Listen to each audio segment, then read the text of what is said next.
Hello friends, nursing Marathi notes hub या चॅनलवर आपले स्वागत आहे। तर आज आपण DMER आणि DHSमधील बेसिक डिफरन्स बघणार आहे। खूप लोकांचं कन्फ्युजन आहे, NM हे पद DHS थ्रू भरले जाते की नाही, तर की DMER थ्रूमध्ये येते। तर आज तो बेसिक डिफरन्स आज आपण इथे बघणार आहे। तर NM हे पद आहे, मी तुम्हाला एक कन्फ्युजन दूर करून देते की NM हे पद DHS थ्रू भरल्या जाते। ठीक आहे, DMER मध्ये NM हे पद येत नाही। ठीक आहे, बेसिक डिफरन्स आता आपण इथे बघणार आहे की DMER हे वैद्यकीय शिक्षण व संशोधन संचालनालय आहे आणि DH हे आरोग्य सेवा आहे संचालनालय। त्यानंतर DMER थ्रू नियुक्ती कुठे होते, तर शासकीय वैद्यकीय महाविद्यालय, दंत महाविद्यालय व संलग्न रुग्णालयामध्ये होते। DMER थ्रू नियुक्ती म्हणजे जे स्टाफ नर्स आहेत त्यांची।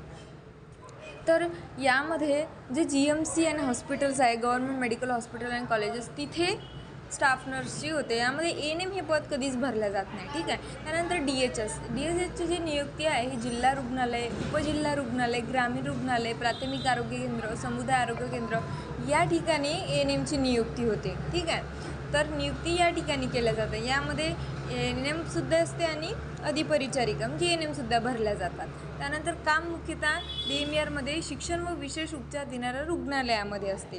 तर DHS मध्ये काम हे सार्वजनिक आरोग्य सेवा व ग्रामीण रुग्णालय व्यवस्थेत असते। तर काम मुख्यतः सार्वजनिक आरोग्य सेवा व ग्रामीण आरोग्य व्यवस्थेत असते। त्यानंतर DMER मध्ये वैद्यकीय महाविद्यालय रुग्णसेवा अद्यापशी संबंधित काम करते।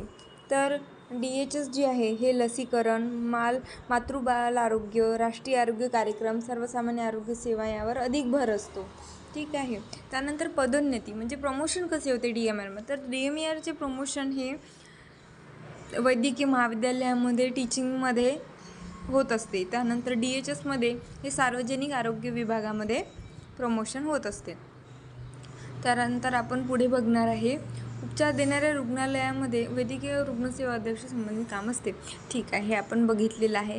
त्यानंतर स्टाफ नर्स DMER वैद्यकीय हे NM आणि स्टाफ नर्ससाठी फार महत्त्वाचं आहे। DMER शासकीय वैद्यकीय रुग्णालय आणि संलग्न रुग्णालयात पोस्टिंग असते। ठीक आहे, जे स्टाफ नर्स आहे, अधिपरिचारिका आहे, त्यांचे जे सिलेक्शन आहे हे DMER मध्ये सुद्धा होते आणि DHS मध्ये सुद्धा होते। तर NM जे आहे यांचे सिलेक्शन DMER थ्रू होत नाही। DMER थ्रू NMचे पोस्टिंग भरल्या जात नाही, फक्त DHS थ्रू आणि जिल्हा परिषद थ्रू NM भरल्या जातात। त्यानंतर जिल्हा रुग्णालय, ग्रामीण रुग्णालय, PSC, सब सेंटर आणि आरोग्य संस्थेमध्ये NMची पोस्टिंग असते। तर अशा आता मी तुम्हाला थोडक्यात माहिती सांगते रेफरल सिस्टीमविषयी, म्हणजे तुमच्या अजून व्यवस्थित लक्षात येऊन जाणार। ठीक आहे, तर हे आहे आपलं GMC अँड हॉस्पिटल।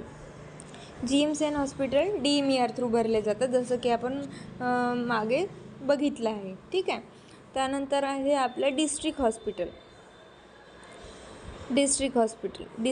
हे DHS थ्रू भरले जातात, म्हणजे जिल्हा रुग्णालय जे असते त्यामध्ये DHSच्या NM सुद्धा यामध्ये पोस्ट येते। ठीक आहे, त्यानंतर तालुका लेवलवर असते सब डिस्ट्रिक्ट हॉस्पिटल हे असते तालुका लेवलवर। त्यानंतर विलेजेस मोठे असतात आणि तालुक्यापासून दूर असतात अशा ठिकाणी असते RH असते। त्यानंतर अशी गावं जी छोटी आहेत तिथे असतात प्रायमरी हेल्थ सेंटर PSC, आणि अधिक छोटी लहान गावे मिळून त्या ठिकाणी बनते सब सेंटर। तर अशा प्रकारे आपली रेफरल सिस्टीम आहे। सगळ्यात आधी GMC मध्ये DMER थ्रू स्टाफ नर्सची नियुक्ती होते। त्यानंतर डिस्ट्रिक्ट हॉस्पिटल हे DHS थ्रू यामध्ये नियुक्ती केल्या जाते। यामध्ये NM प्लस GNM दोन्ही येतात। त्यानंतर SDH म्हणजे तालुका लेवलवर जे असते। त्यानंतर RH जे विलेजेस लेवलवर असते। असे गाव जे मोठे असतात आकाराने आणि तालुक्यापासून दूर असतात, तर तिथे RHची निर्मिती होते, म्हणजेच रूरल हॉस्पिटल म्हणजेच ग्रामीण हॉस्पिटल। त्यानंतर आहे प्रायमरी हेल्थ सेंटर, अशी गावं जिथे 5000 लोकसंख्या आहे, तर अशा ठिकाणी प्रायमरी हेल्थ सेंटर। त्यानंतर आहे सब सेंटर। तर ही आपली सर्व रेफरल सिस्टीम आहे। होप सो की तुम्हाला व्हिडिओ आवडला असेल, हेल्पफुल वाटला असेल, तर व्हिडिओला नक्की लाईक करा आणि इतरांना नक्की शेअर करा, सबस्क्राईब करा। धन्यवाद।